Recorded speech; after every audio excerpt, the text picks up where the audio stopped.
Ahmad Suraji atau yang populer dipanggil Dukun AS mempunyai nama panggilan Nasib Kelewang.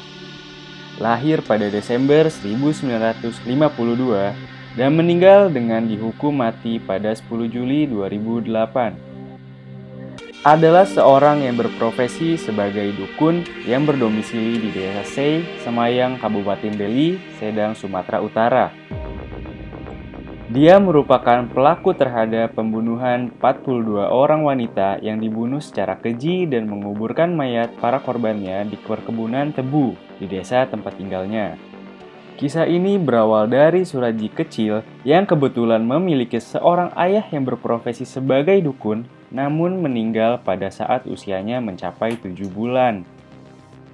Masa kecilnya ia lewati dengan keseharian seperti apa yang anak kecil lain lakukan.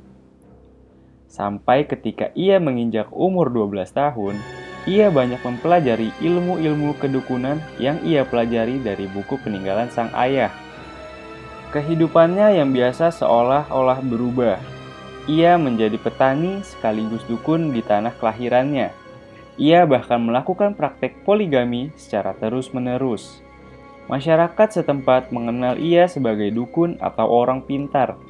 Dengan berbagai macam jenis layanan, seperti pesugihan, melayani orang sakit, hingga pasang susuk.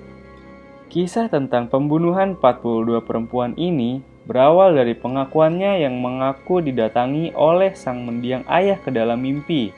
Dan ayahnya berkata, "Jika kamu ingin terus ilmu saktinya semakin sakti dan dapat berguna baik kepada orang-orang di sekitar, ia harus mengorbankan setidaknya 70 nyawa perempuan." Hingga pada akhirnya setelah ia mempertimbangkan pesan dari mimpi sang ayah tersebut, ia mulai melakukan aksinya terhadap para calon korban. Suraji pun mulai melakukan aksi pertamanya yang ia lakukan pada Desember 1986.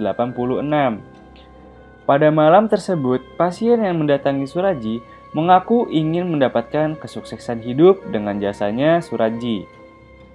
Setelah melakukan konsultasi dengan panjang lebar, Suraji pun mengajak pasiennya tersebut untuk ikut ke kebun tebu yang berada di belakang rumahnya. Saat keluar dari rumah, Suraji membawa cangkul, tali, dan karung, sementara pasiennya mengikutinya dari belakang.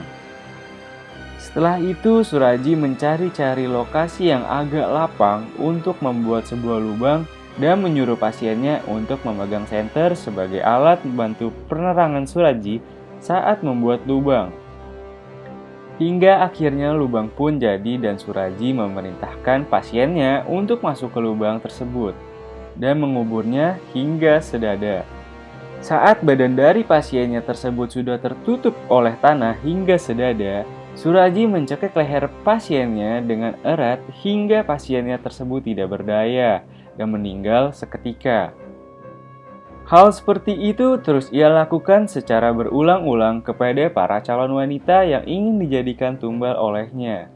Hingga akhirnya mayat dari korbannya yang terakhir ditemukan oleh seorang pemuda yang menemukan mayat wanita tanpa berpakaian di ladang tebu.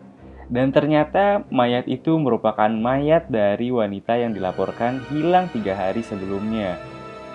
Polisi pun melakukan investigasi mendalam sampai akhirnya menemukan beberapa potongan dari mayat wanita-wanita yang dilaporkan hilang dalam kurun waktu yang cukup lama. Sepanjang melakukan investigasi, muncullah jawaban bahwa ternyata banyak dari wanita yang hilang tersebut merupakan pasien yang sering didatangi ke tempat Suraji. Sampai akhirnya muncul pengakuan bahwa Suraji telah melakukan pembunuhan terhadap mayat-mayat yang ditemukan di perkebunan tebu tersebut.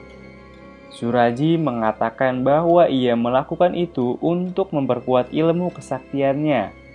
Ia pun juga mengatakan bahwa aksinya dibantu oleh para istrinya. Suraji dan istrinya pun akhirnya dibawa oleh polisi dan kemudian disidangkan. Hakim memutuskan bahwa Suraji mendapatkan vonis hukuman mati, sementara istrinya mendapatkan vonis hukuman seumur hidup. Dalam pengakuannya pun, Suraji mengaku melakukan hal tersebut terhitung sejak tahun 1986 sampai 1997. Sempat melakukan berbagai macam banding dan kasasi ke pengadilan, namun selalu ditolak.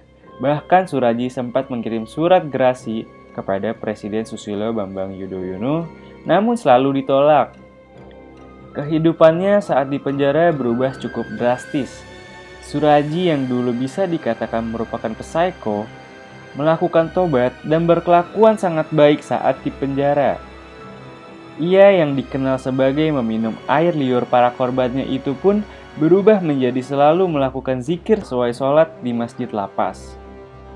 Namun kelakuan baiknya itu tetap tidak merubah vonis yang telah dijatuhi kepada dirinya.